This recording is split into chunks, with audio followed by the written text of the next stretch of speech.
사람은 한 두 종류 사람이 있어요.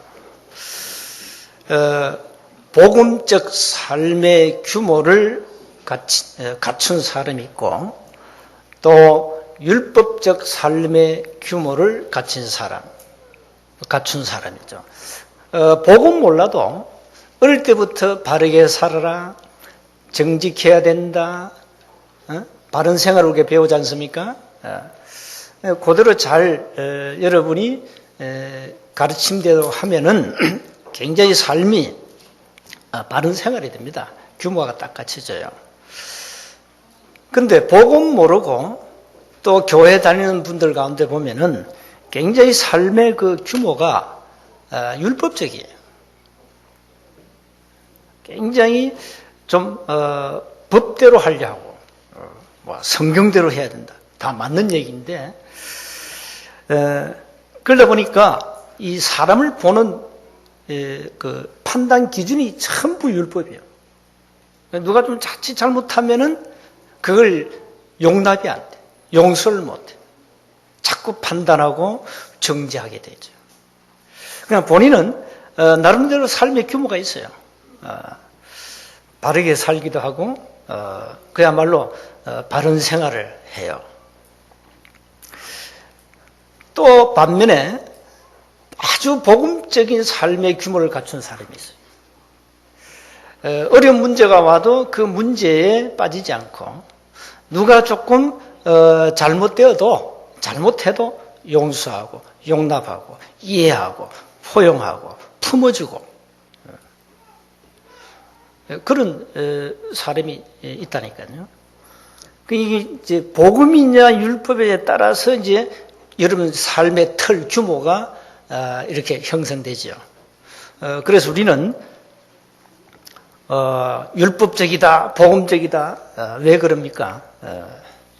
사람을 그렇게 자꾸 판단하게 되고 사람을 함부로 정죄하게 되고 그러니까 자기 기준 틀을 딱 갖춰놓고 있어요.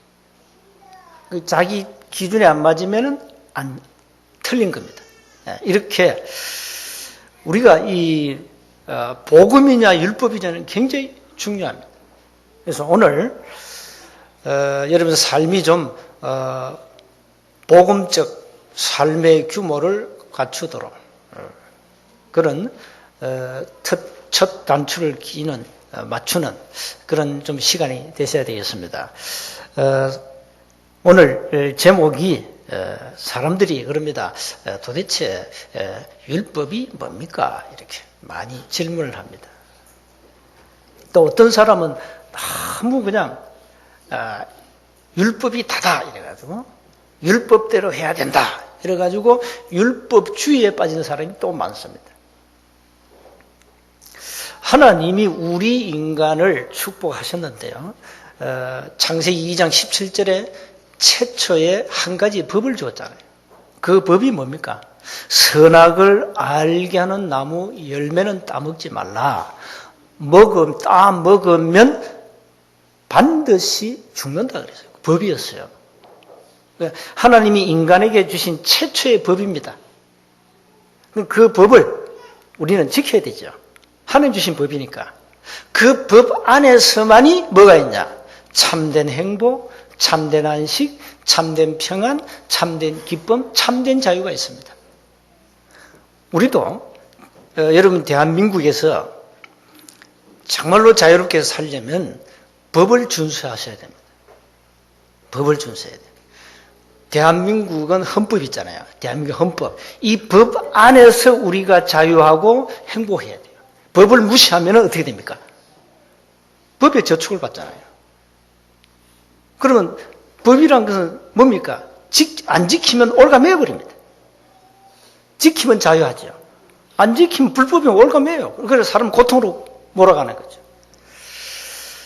자, 인간은 반드시 하나님의 법을 지켜야 되죠.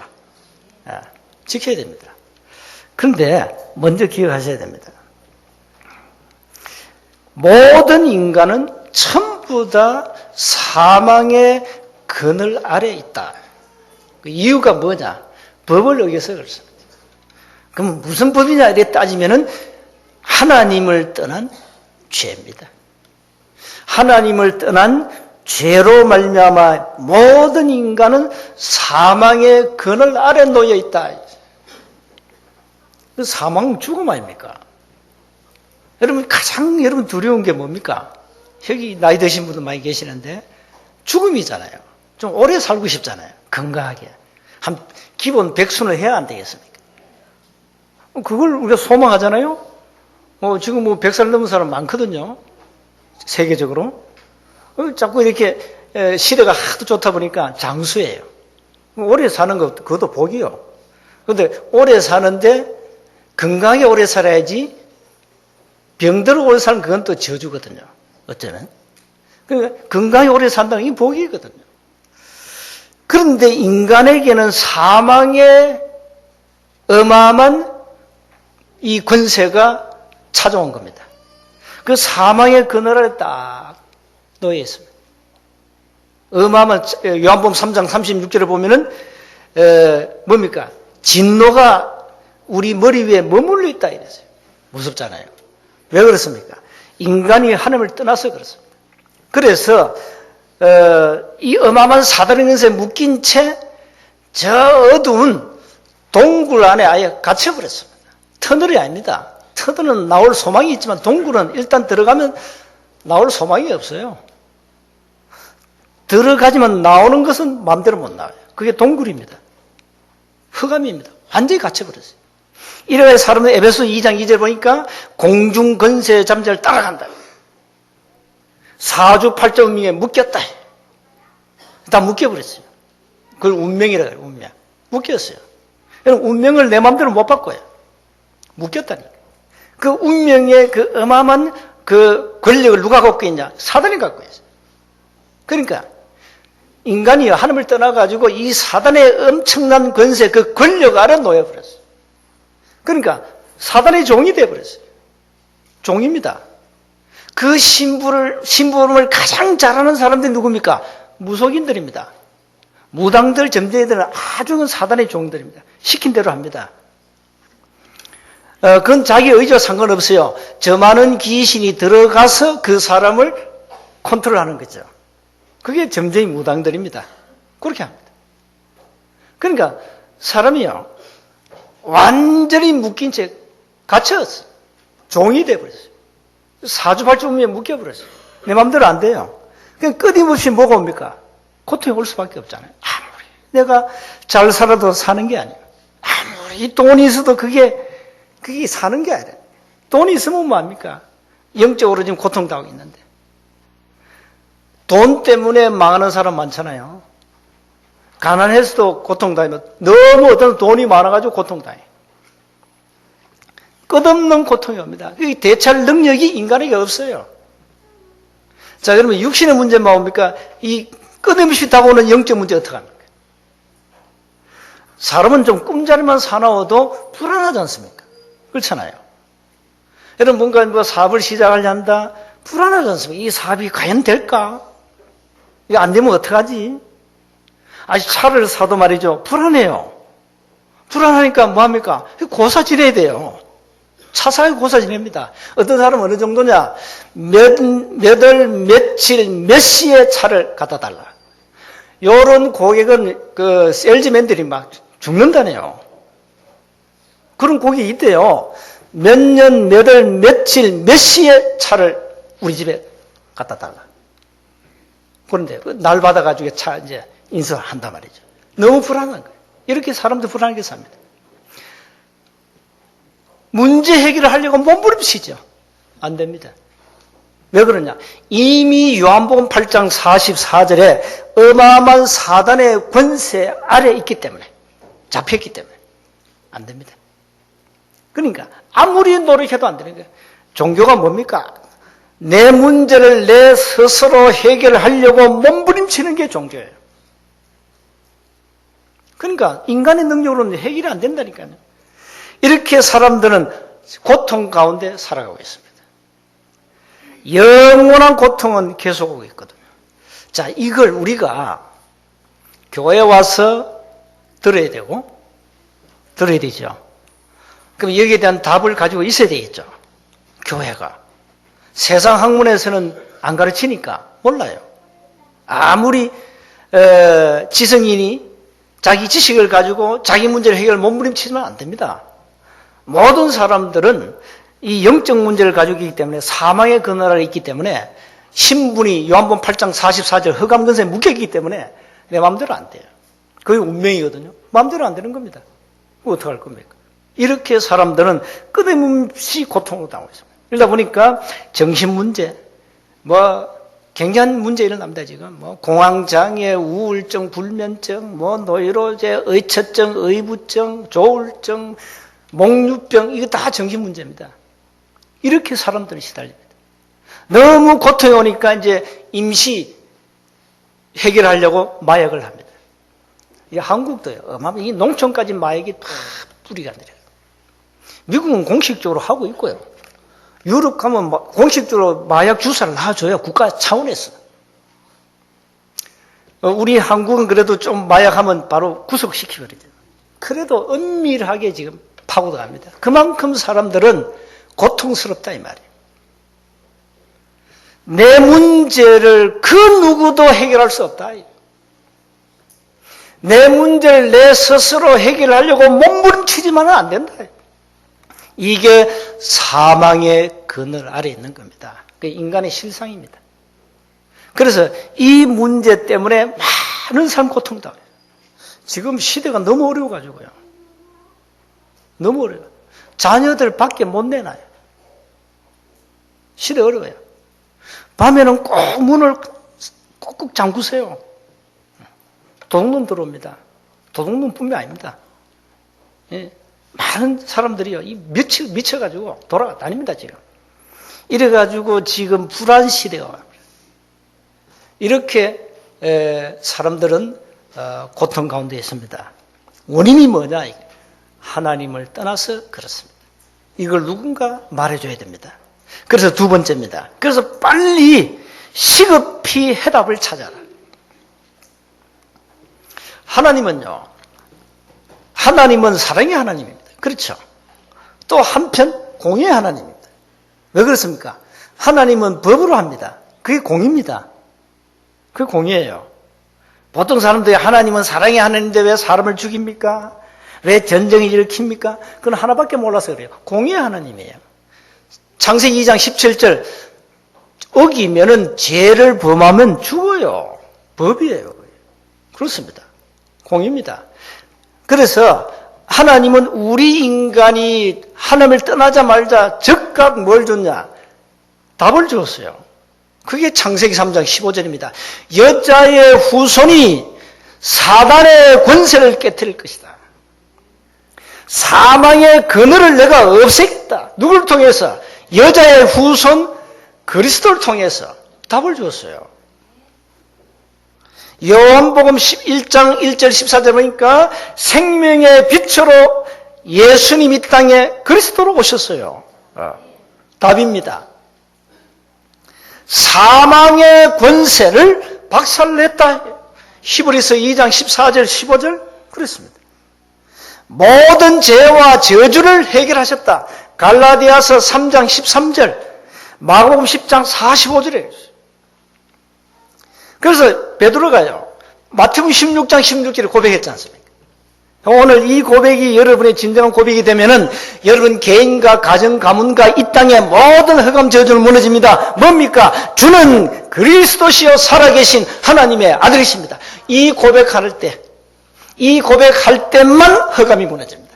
이 고백할 때만 모든 운명 저주가 끝납니다.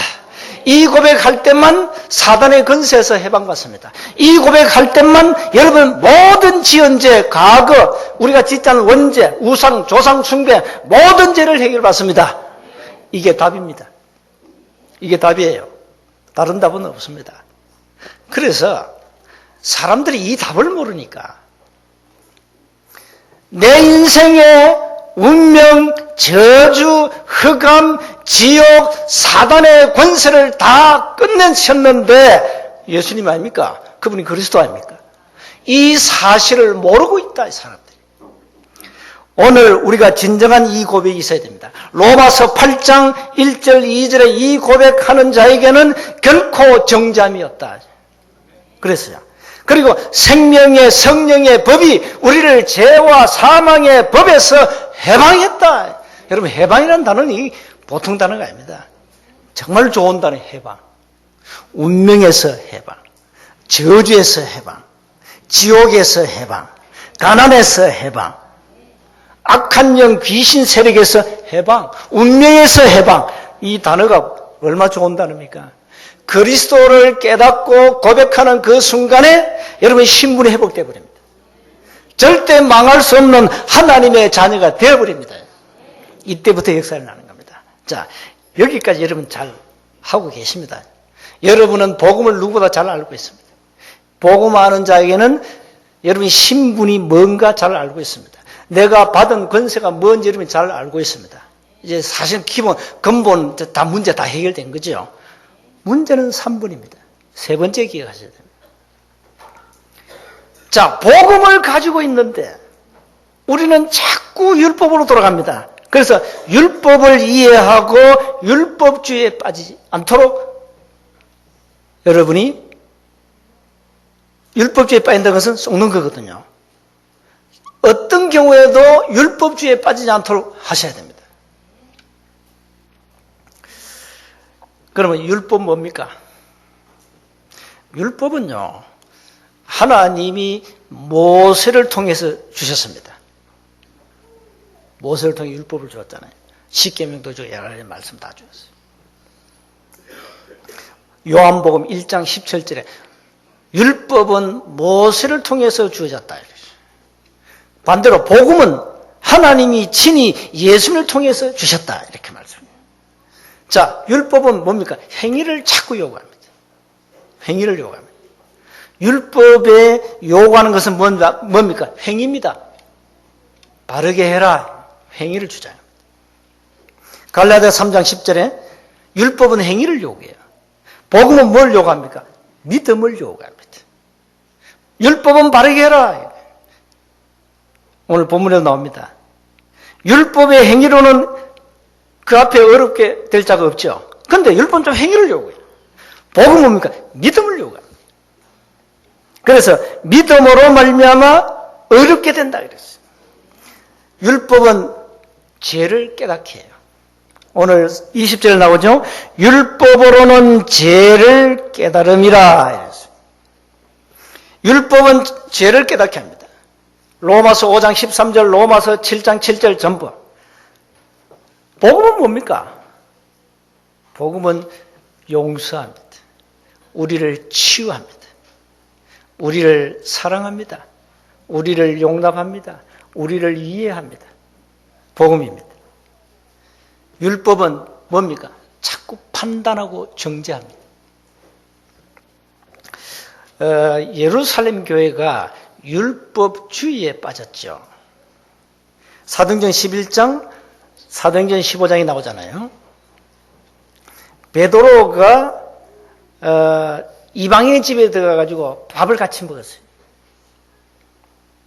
그러니까 너는 왜 무할례 집에 들어가가지고 음식을 먹냐 말이에요. 왜 그렇게 먹었냐? 시비 걸었어요. 또 뭐라 한답니까? 모세의 율법대로 할례를 받아야 구원받는다. 이렇게 나왔어요. 율법주의죠. 여러분 할례 안 받아도 됩니다. 할례 안 받아도 구원받아요. 그러나 예수님이 오시기 전까지는 할례를 받아야 돼요. 요한복음 8장에 보시면요. 요한복음 8장 이 3절 이하에 보면은 그 간음한 여자 나오잖아요. 이 바리새인들이 이 간음한 여자를 데려오잖아요. 누구한테? 예수님께 데려왔어요. 데려와가지고는 선생님, 모세 율법에 의하면 이 여자는 돌로 치라 했는데 어떻게 해야 됩니까? 이렇게 질문해요. 그거는 예수님이 시험하려고 그랬어요. 그러니까 예수님 하신 말씀이 그러면 너희 중에 죄 없는 자가 먼저 돌로 치라 그랬죠. 그러니까 모든 사람들이 양심의 가책을 느껴서 다 조용히 사라져 버렸어요. 그리고는 가난한 여자하고 예수님 둘만 딱 남았어요. 예수님이 여자에게 물어요. 너를 고발한 자가 어디 있느냐? 너를 정죄한 자가 어디 있느냐? 이렇게 질문하죠. 아무도 없잖아요. 그러니까 예수님 하신 말, 나도 너를 정죄하지 않는다. 다시는 죄를 짓지 말라. 바리새인들은 이 율법을 가지고 여자를 정죄했죠. 예수님은 여자를 어떻게 했습니까? 정죄했습니까? 안 했습니다. 용서했습니다. 그래서 율법의 기능은 판단하고 정죄하는 겁니다. 로마서 2장 1절, 로마서 14장 13절, 고린도전서 4장 5절에 나옵니다. 또 율법이 뭡니까? 율법은 저와 여러분을 온전한 사람으로 만들 수 없습니다. 히브리서 7장 19절, 히브리서 10장 1절, 디모데후서 3장 17절에 하나님의 사람으로 온전하게 만드는 것은 복음입니다. 믿음으로 온전해집니다. 근데 율법은 기한이 있어요. 다시 말하면, 시한부란 말이에요. 예수님이 오시기 전까지는 율법이 굉장한 기능을 발휘하는데, 예수님 오신 이후에는 사실 율법은 폐한 겁니다. 예수님이 오셨잖아요. 갈라디아서 3장 19절 25절에 약속하신 그리스도가 오셨기 때문에 다시는 율법에 매이지 마라. 그리스도께서 율법을 완성시키려고 오셨다. 그래. 이제 여러분 이걸 조심하면 돼요. 이제는 모든 사람을 볼 때 복음으로 보시면 돼요. 여러분 저를 볼 때도 복음의 눈으로 보시면 돼요. 많은 사람을 우리가 이렇게 복음으로 봐야 되는데 우리는 이제 율법의 눈으로 봅니다. 그러니 많은 사람이 다 틀린 거예요. 다 틀리게 봐요. 전부 딱 보면 삐딱하게 볼 수밖에 없어요. 율법으로 보니까. 이래가지고 교회가 율법 가지고 싸우는 겁니다. 네 잘했다, 네 못했다, 뭐 이렇게 싸우는 거예요. 그래서 오늘부터 율법이 뭔가를 이해하시고 율법주의에 빠지지 말고 복음으로 율법을 재해석하고 율법에 매이지 말고 복음 누리셔야 되겠습니다. 오늘 본문 24절에 보니까 그리스도 예수 안에 있는 성령으로 말미암아 하나님의 은혜로 값없이 의롭다 하심을 얻은 자가 되었다. 25절에 이 예수를 하나님이 그의 피로서 믿음으로 말미암는 화목제물로 세우셨으니 이는 하나님께서 길이 참으시는 중에 전에 지은 죄를 간과하심으로 자기의 의로우심을 나타내려 하심이니 26절에 이때 자기의 의로우심을 나타내서 자기도 의로우시며 또한 예수 믿는 자를 의롭다 하려 하심이라. 자, 보세요. 그리고 그런 즉 자랑할 때 어디 있냐? 있을 수 없다. 무슨 법으로냐? 행위로냐? 아니다. 오직 믿음의 법으로만 우리가 의롭게 된다 이 말이에요. 그러나 사람이 의롭다 하심을 얻는 것은 율법의 행위에 있지 않고 믿음으로 되는 줄 우리가 인정하노라.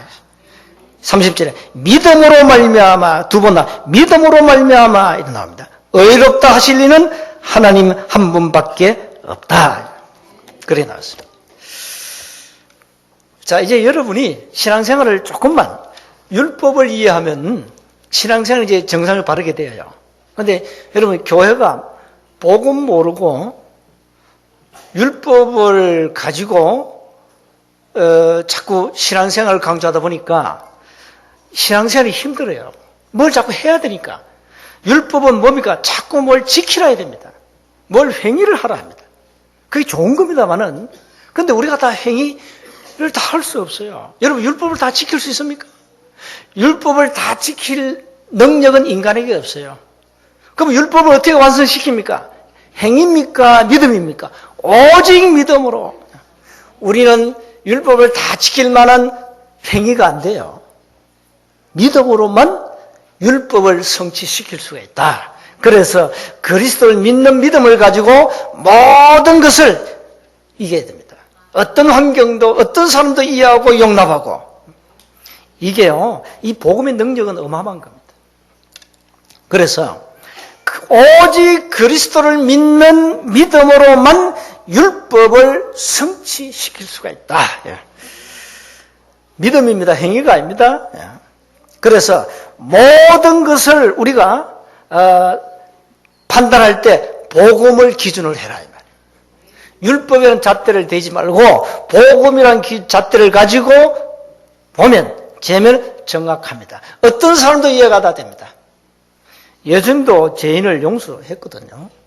우리는 하나님이 아닙니다. 모든 사람을 복음 안에서 우리는 이해할 수가 있다. 자, 그러면 우리에게 어떤 사명이 주어졌습니까? 우리는 복음으로 모든 사람을 살릴 사명이 주어졌다. 이 사단의 전략 중에 하나가 뭔지 압니까? 저와 여러분이 사명감 없이 그냥 되는 대로 살다 가는 겁니다. 사단의 전략입니다. 사단의 전략입니다. 아무 사명감 없이 그냥 되는 대로 살다 가라. 어디로? 천국 가라는 겁니다. 여러분 요즘 신천지 얘기 계속 나오잖아요. 그 사람 사명 하나는 이겁니다. 어떤 사명이냐? 좀 심하게 말하겠습니다. 저 한국교회 다 틀렸다 저거. 그래서 한국교회 살려야 된다. 간단하다. 당신 교회 들어가가지고 목사 넘어뜨리라. 거기에 남편까지 동의해버려요. 소위 말하면 미인계 쓰는 겁니다. 이래가지고 교회를 박살내는 겁니다. 그러니까 이 사명이 굉장하죠. 나쁜 사명인데 사명감에 불타고 있습니다. 한국교회를 살려야 된다 이럽니다. 이야, 이 사단이 보세요. 굉장합니다. 지금 마귀란 놈은 세계를 정복하기 위해서 많은 종들을 만들어가지고 골로새 11장 15절에 자기 종들을 만들어가지고 교회를 막 무너뜨립니다. 그런데 교회는 사명이 없어요. 사람 살릴 사명이 없어요. 사명감이 없어요. 그냥 왔다 갔다 해요. 종교생활 해요. 그냥 율법 가지고 교회 왔다 갔다 해요. 그러니 어떻게 세상을 이기겠습니까? 여러분이 아무 사명감이 없어요. 복음에 대한 사명감이 없어요. 전도, 선교, 나와 아무 관계 없어요. 그러니 사단은 우리를 갖고 노는 거죠. 오늘부터 사명감을 회복하셔야 됩니다. 복음 가지고 이제는 사람들을 살려내라. 율법을 가지고 사람을 정죄하지 말고 복음 가지고 사람을 살려내라. 율법에 매인 자들을 우리가 풀어주라. 그게 교회가 할 일입니다. 그래서 오늘부터 여러분이 진짜 복음으로 답을 내면 삶의 규모가 바뀝니다. 복음적 삶의 규모로 많은 열매를 맺게 되어 있습니다. 앞으로 누가 실수를 했다, 잘못했다. 그럴 수 있지. 그럴 수 있지. 인간인데. 사람인데. 그럴 수 있지. 이해하셔야 돼요. 왜 그래? 왜 이래? 이러면 그건 이미 복음적 눈이 아닙니다. 율법적 눈입니다. 왜 저래? 장로님이 왜 저래? 목사님이 왜 저래? 그건요. 율법의 눈입니다. 그래 되면은 여러분 신앙생활 사단에게 모든 걸 다 빼앗겨버립니다. 사단의 전략은 뭔지 압니까? 저와 여러분 율법의 눈을 가지고 사람을 정죄하라는 거예요. 이래가 넘어뜨리는 거예요. 복음 모르게 하는 겁니다. 그래서 오늘 복음이냐 율법이냐는 여러분이 선택하셔야 됩니다. 그럼 물론 성경께서 하시겠죠. 그래서 이제는 완전 복음으로 복음적 삶의 규모를 갖춰야 되겠다. 그래서 어떤 사람도 용납해라. 이해하고 용서하고 포용하고 끌어줘야 됩니다. 우리는 다 모자라요. 인간은 완전하지 않습니다. 복음 안에서만 하나님의 사람으로 우리가 온전하게 됩니다. 제가 매일 율법 지키세요. 바르게 사세요. 그게 틀린 겁니다. 그건 틀린 교회입니다. 그거는 저 자신을 정죄하는 겁니다. 남도 정죄하지만 나를 정죄하는 겁니다. 이게 무서운 거죠. 그래서 오늘부터 모든 인간은 사망의 그늘에 있고 이 사람들을 살릴 시급한 해답 복음을 가지고 이제는 율법을 이해하고 율법주의에 빠지지 말고 이제는 살려야 되겠다. 사람을 살려주라. 누구나 사람은 실수할 수 있다. 넘어질 수 있다. 세워주라 복음으로. 복음의 능력으로 사람을 살려야 되겠습니다. 여러분이 신앙생활 쭉 하시다가 어려운 문제가 온다. 괜찮습니다. 하나님은 축복으로 바꿔버립니다. 예레미야 예가 3장 33절에 주께서 인생을 고생하게 하시며 근심하게 하심이 본심이 아니다 그랬어요. 그렇습니다. 하나님이 여러분을 고생시키고 막 저주 가운데 빠뜨리고 그게 아닙니다. 하나님이 저와 여러분을 축복하시려고 어려운 상황 속에서도 들어가게 하시고 거기서 많은 걸 깨닫게 하십니다. 문제가 와도 괜찮습니다. 축복입니다. 믿으시길 바랍니다. 오늘 완전 복음을 회복하시고 어려운 환경 속에서도 낙심하지 말고 저와 여러분은 하나님의 자녀라는 신분 권세가 주어졌습니다. 여러분은 이제 운명에 묶여있지 않습니다. 운명에서 빠져나왔습니다. 언제 빠져나왔습니까? 예수 믿는 순간에 빠져나왔습니다. 여러분 점괘가 안 나옵니다. 팔자를 바꾸었습니다. 운명을 바꾸었습니다. 매이지 마시기 바랍니다. 마귀에게 속지 마시기 바랍니다. 전보로 다니지 마세요. 점쟁이 전도를 다니지 전보로 다니면 안 돼. 그래서 이제는 그리스도 안에 있는 참된 자유와 참된 축복과 이 생명 가지고 여러분 가정 살리고 모든 현장을 살리셔야 되겠습니다. 한 주간 복음적 삶의 규모를 놓고 기도하시기를 주님으로 축복합니다. 하나님 감사합니다. 우리에게 복음 깨닫게 하신 은혜에 감사합니다. 이제는 복음의 눈으로 많은 사람을 살리도록 은혜를 베풀어 주옵소서. 율법의 눈으로 사단에게 속지 않도록 사람을 정죄하고 비판하고 판단하지 않도록 우리에게 은혜를 베풀어 주옵소서. 무엇보다 복음적 삶의 규모를 갖추고 이제 사명감을 가지고 한 시대 하나님의 참된 응답 축복을 누리도록 우리에게 믿음을 주옵소서. 믿음이 강한 자가 되게 하옵소서. 믿음이 약한 자가 되지 않고 믿음이 강한 자로 이제 많은 사람을 복음의 능력으로 살리도록 은혜를 베풀어 주옵소서. 오늘 우리에게 성령으로 충만케 하옵소서. 그 어떤 문제도 문제가 아님을 깨닫게 하옵시고 문제 속에 정확한 해답이 있음을 알게 하옵시고 문제는 축복임을 깨닫게 하옵소서. 믿음으로 성령으로 충만케 하옵소서. 우리 주 예수 그리스도 이름으로 기도하옵나이다. 아멘.